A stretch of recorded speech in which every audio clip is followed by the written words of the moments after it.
Chapter 18. Locks. George and I are photographed. Wallingford. Dorchester. Abingdon. A family man. A good spot for drowning. A difficult bit of water. Demoralizing effect of river air. We left Streatley early the next morning and pulled up to Cullum and slept under the canvas in the backwater there. The river is not extraordinarily interesting between Streatley and Wallingford. From Cleve you get a stretch of 6.5 miles without a lock. I believe this is the longest uninterrupted stretch anywhere above Teddington, and the Oxford Club make use of it for their trial aids. But however satisfactory this absence of locks may be to rowing men, it is to be regretted by the mere pleasure seeker. For myself, I am fond of locks. They pleasantly break the monotony of the pull. I like sitting in the boat and slowly rising out of the cool depths up into new reaches and fresh views, or sinking down, as it were, out of the world, and then waiting while the gloomy gates creak and the narrow strip of daylight between them widens till the fair smiling river lies full before you, and you push your little boat out from its brief prison onto the welcoming waters once again. They are picturesque little spots, these locks. The stout old lock-keeper, or his cheerful-looking wife, or bright-eyed daughter, are pleasant folk to have a passing chat with. You meet other boats there, and river gossip is exchanged. The Thames would not be the fairyland it is without its flower-decked locks. Talking of locks reminds me of an accident George and I very nearly had one summer's morning at Hampton Court. It was a glorious day, and the lock was crowded, and, as is a common practice up the river, a speculative photographer was taking a picture of us all as we lay upon the rising waters. I did not catch what was going on at first, and was, therefore, extremely surprised at noticing George hurriedly smooth out his trousers, ruffle up his hair, and stick his cap on in a rakish manner at the back of his head, and then, assuming an expression of mingled affability and sadness, sit down in a graceful attitude and try to hide his feet. My first idea was that he had suddenly caught sight of some girl he knew, and I looked about to see who it was. Everybody in the lock seemed to have been suddenly struck wooden. They were all standing or sitting about in the most quaint and curious attitudes I have ever seen off a Japanese fan. All the girls were smiling. Oh, they did look so sweet. And all the fellows were frowning, and looking stern and noble. And then, at last, the truth flashed across me, and I wondered if I should be in time. Ours was the first boat, and it would be unkind of me to spoil the man's picture, I thought.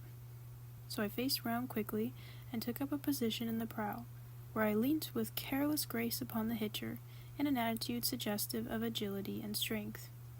I arranged my hair with a curl over the forehead, and threw an air of tender wistfulness into my expression, mingled with a touch of cynicism, which I am told suits me. As we stood, waiting for the eventful moment, I heard someone behind call out, "Hi, look at your nose." I could not turn round to see what was the matter, and whose nose it was that was to be looked at. I stole a side glance at George's nose. It was all right. At all events, there was nothing wrong with it that could be altered. I squinted down at my own, and that seemed all that could be expected also. "Look at your nose, you stupid ass," came the same voice again, louder. And then another voice cried, "Push your nose out, can't you? You two with the dog." Neither George nor I dared to turn round. The man's hand was on the cap, and the picture might be taken any moment. Was it us they were calling to? What was the matter with our noses? Why were they to be pushed out? But now the whole lock started yelling, and a stentorian voice from the back shouted, "Look at your boat, sir, you and the red and black caps. It's your two corpses that will get taken in that photo if you ain't quick." We looked then and saw that the nose of our boat had got fixed under the woodwork of the lock, while the incoming water was rising all around it and tilting it up. In another moment we should be over. Quick as thought, we each seized an oar, and a vigorous blow against the side of the lock with the butt ends released the boat and sent us sprawling on our backs. We did not come out well in that photograph, George and I.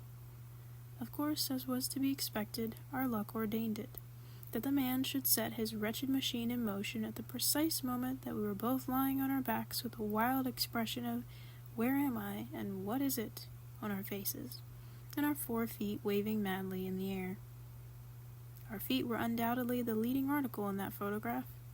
Indeed, very little else was to be seen. They filled up the foreground entirely. Behind them you caught glimpses of the other boats and bits of the surrounding scenery, but everything and everybody else in the loch looked so utterly insignificant and paltry compared with our feet that all the other people felt quite ashamed of themselves and refused to subscribe to the picture. The owner of one steam launch, who had bespoke 6 copies, rescinded the order on seeing the negative. He said he would take them if anybody could show him his launch, but nobody could. It was somewhere behind George's right foot. There was a good deal of unpleasantness over the business. The photographer thought we ought to take a dozen copies each, seeing that the photo was about 9/10 us, but we declined. We said we had no objection to being photoed full length, but we preferred being taken the right way up. Wallingford, 6 miles above Streatley, is a very ancient town, and has been an active center for the making of English history. It was a rude, mud-built town in the time of the Britons, who squatted there until the Roman legions evicted them, and replaced their clay-baked walls by mighty fortifications, the trace of which time has not yet succeeded in sweeping away, so well those old-world masons knew how to build. But time, though he halted at Roman walls, soon crumbled Romans to dust, and on the ground, in later years, fought savage Saxons and huge Danes until the Normans came. It was a walled and fortified town up to the time of the Parliamentary War, when it suffered a long and bitter siege from Fairfax. It fell at last, and then the walls were razed. From Wallingford up to Dorchester, the neighborhood of the river grows more hilly, varied, and picturesque. Dorchester stands half a mile from the river. It can be reached by paddling up the Thames if you have a small boat, but the best way is to leave the river at Day's Lock and take a walk across the fields. Dorchester is a delightfully peaceful old place, nestling in stillness and silence and drowsiness. Dorchester, like Wallingford, was a city in ancient British times. It was then called Caer Doran, the city on the water. In more recent times, the Romans formed a great camp here, the fortifications surrounding which now seem like low, even hills. In Saxon days it was the capital of Wessex. It is very old, and it was very strong and great once. Now it sits aside from the stirring world, and nods and dreams. Round Clifton Hampden, itself a wonderfully pretty village, old-fashioned, peaceful, and dainty with flowers, the river scenery is rich and beautiful. If you stay the night on land at Clifton, you cannot do better than put up at the Barley Mow. It is, without exception, I should say, the quaintest, most old-world inn up the river. It stands on the right of the bridge, quite away from the village.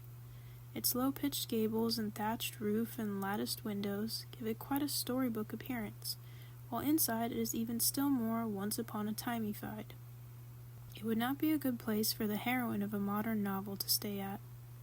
The heroine of a modern novel is always divinely tall, and she is ever drawing herself up to her full height. At the Barley Mow, she would bump her head against the ceiling each time she did this. It would also be a bad house for a drunken man to put up at. There are too many surprises in the way of unexpected steps down into this room and up into that, and as for getting upstairs to his bedroom, or ever finding his bed when he got up, either operation would be an utter impossibility to him. We were up early the next morning, as we wanted to be in Oxford by the afternoon. It is surprising how early one can get up when camping out. One does not yearn for just another 5 minutes, nearly so much, lying wrapped up in a rug on the boards of a boat, with a Gladstone bag for a pillow, as one does in a feather bed. We had finished breakfast, and were through Clifton Lock by 8:30. From Clifton to Culham, the river banks are flat, monotonous, and uninteresting. But after you get through Culham Lock, the coldest and deepest lock on the river, the landscape improves. At Abingdon, the river passes by the streets. Abingdon is a typical country town of the smaller order, quiet, eminently respectable, clean, and desperately dull. It prides itself on being old, but whether it can compare in this respect with Wallingford and Dorchester seems doubtful. A famous abbey stood here once, and within what is left of its sanctified walls they brew bitter ale nowadays. In St. Nicholas Church at Abingdon there is a monument to John Blackwall and his wife Jane, who both, after leading a happy married life, died on the very same day, August 21st, 1625. And in St. Helen's Church it is recorded that W. Lee, who died in 1637, had in his lifetime issued from his loins 200 lacking but 3. If you work this out, you will find that Mr. W. Lee's family numbered 197.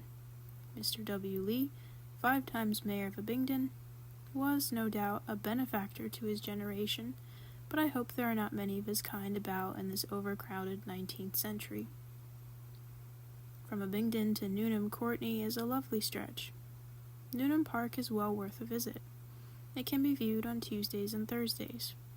The house contains a fine collection of pictures and curiosities, and the grounds are very beautiful. The pool under Sandford Lasher, just behind the lock, is a very good place to drown yourself in. The undercurrent is terribly strong, and if you once get down into it, you are all right. An obelisk marks the spot where 2 men have already been drowned while bathing there, and the steps of the obelisk are generally used as a diving board by young men now who wish to see if the place really is dangerous. Iffley Lock and Mill, a mile before you reach Oxford, is a favorite subject with the river-loving brethren of the brush. The real article, however, is rather disappointing after the pictures. Few things, I have noticed, come quite up to the pictures of them in this world. We passed through Iffley Lock at about 12:30, and then, having tidied up the boat and made all ready for landing, we set to work on our last mile. Between Iffley and Oxford is the most difficult bit of the river I know. You want to be born on that bit of water to understand it. I have been over it a fairish number of times, but I have never been able to get the hang of it. The man who could row a straight course from Oxford to Iffley ought to be able to live comfortably under one roof, with his wife, his mother-in-law, his elder sister, and the old servant who was in the family when he was a baby. First the current drives you onto the right bank, and then onto the left. Then it takes you out into the middle, turns you round 3 times, and carries you upstream again, and always ends by trying to smash you up against a college barge. Of course, as a consequence of this, we got in the way of a good many other boats during the mile, and they in ours, and of course, as a consequence of that, a good deal of bad language occurred. I don't know why it should be, but everybody's always so exceptionally irritable on the river. Little mishaps that you would hardly notice on dry land drive you nearly frantic with rage when they occur on the water. When Harris or George makes an ass of himself on dry land, I smile indulgently. When they behave in a chucklehead way on the river, I use the most blood-curdling language to them. When another boat gets in my way, I feel I want to take an oar and kill all the people in it. The mildest-tempered people, when on land, become violent and bloodthirsty when in a boat. I did a little boating once with a young lady. She was naturally of the sweetest and gentlest disposition imaginable, but on the river it was quite awful to hear her. "Oh, drat the man," she would exclaim, when some unfortunate sculler would get in her way. "Why don't he look where he's going?"